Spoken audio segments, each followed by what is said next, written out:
Hello viewers, আমার চ্যানেলে আপনাদের সবাইকে স্বাগত। আশা করছি ভালো আছেন সবাই। তো আমি আবারও একটি নতুন রেসিপি নিয়ে চলে এসেছি, সেটা হলো লাউ দিয়ে কলাইয়ের ডাল। তো বন্ধুরা, তার জন্য আমি একটা গ্যাসে হাঁড়ি বসিয়ে নিয়েছি এবং পরিমাণ মতো কলাইয়ের ডাল দিয়ে দিয়েছি। তো দেখুন, আমি এবার ডালটাকে নেড়ে চেড়ে ভেজে নিচ্ছি হালকা করে। যেহেতু এটা কলাইয়ের ডাল, সেই জন্য একটু ভেজে নিতে হবে কলাইয়ের ডালটাকে।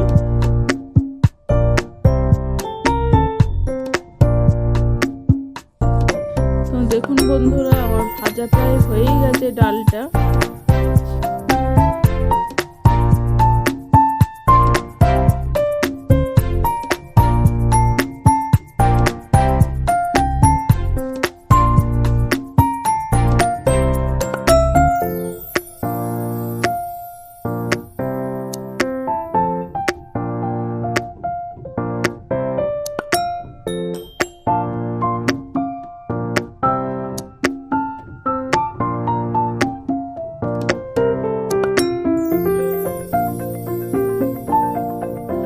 তো দেখুন বন্ধুরা, আমার ডালটা ভাজা হয়ে গেছে।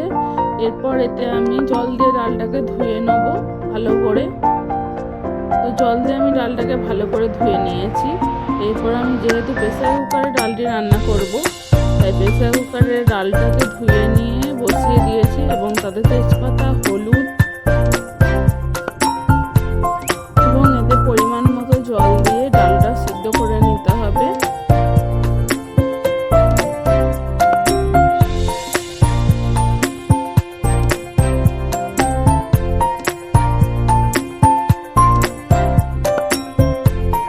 জল দেওয়া হয়ে গেছে। এবার প্রেসার কুকারে ঢাকা বসিয়ে আমি দুটো হুইসেল মেরে নিয়েছি। তো ডালটা আমার সিদ্ধ হয়ে গেছে। আমি যেহেতু প্রেসার কুকারে দুটো সিটি মেরে নিয়েছি এবং লাউটা আমি কেটে রেখে ধুয়ে নিয়েছিলাম। এবার প্রেসার কুকারে ঢাকনা খুলে ডালটির মধ্যে আমি আদা রসুন বাটা আর পরিমাণ মতো নুন দিয়ে দেবো।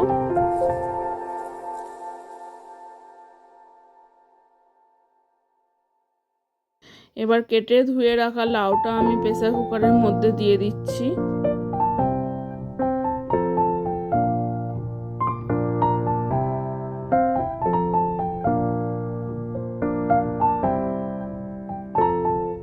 তো দেখুন বন্ধুরা, আমার লাউ দেওয়া হয়ে গেছে। এবার পরিমাণ মতো আমি জল দিয়ে দিলাম। এবার আমি প্রেসার কুকারের ঢাকাটা দিয়ে দিচ্ছি, দিয়ে আবারও গ্যাস জ্বালিয়ে প্রেসার কুকারে একটা আমি সিটি দিয়ে নিয়েছি।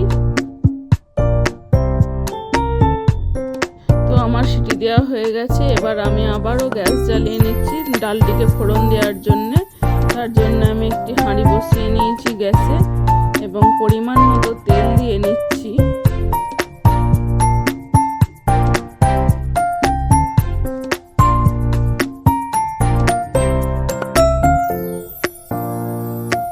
তো বন্ধুরা দেখুন, তেলটি আমার গরম হয়ে গেছে। তেলের মধ্যে ফোড়ন দেওয়ার জন্য আমি শুকনো লঙ্কা এবং থেঁতো করা রসুন দিয়ে দিলাম।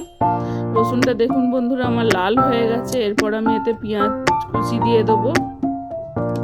আমি এতে ছোট একটি সাইজের পেঁয়াজ দিয়েছি এবং পেঁয়াজটি লাল হওয়া পর্যন্ত আমি এটিকে নাড়তে থাকবো। তো বন্ধুরা, আমার রান্নাটি ভালো লাগলে অবশ্যই আপনারা লাইক এবং সাবস্ক্রাইব করবেন এবং বেশি বেশি করে শেয়ার এবং কমেন্ট করবেন। আমি জানি বন্ধুরা, আপনারা সবাই আমার পাশে আছেন এবং সবাই আমাকে ভালোবাসেন বলে আমাকে এত উৎসাহিত করছেন এবং আমার ভিডিওগুলি ভালোভাবে দেখছেন।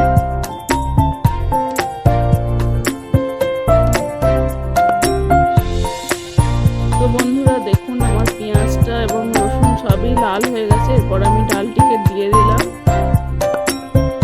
তো দেখুন, আমার ডালটা হাঁড়িতে ঢেলে দেওয়া হয়ে গেছে এবং আমি একটু নেড়ে চেড়ে ফুটিয়ে তো বন্ধুরা, আমার এখানে ডালটি কমপ্লিট হয়ে গেছে এবং নেড়ে ফুটিয়ে নিলেই আমার ডালটি হয়ে যাবে এবং আমি নামিয়ে নেব। তো বন্ধুরা, আবার নতুন রেসিপি নিয়ে আমি চলে আসবো আপনাদের কাছে। Thanks for watching.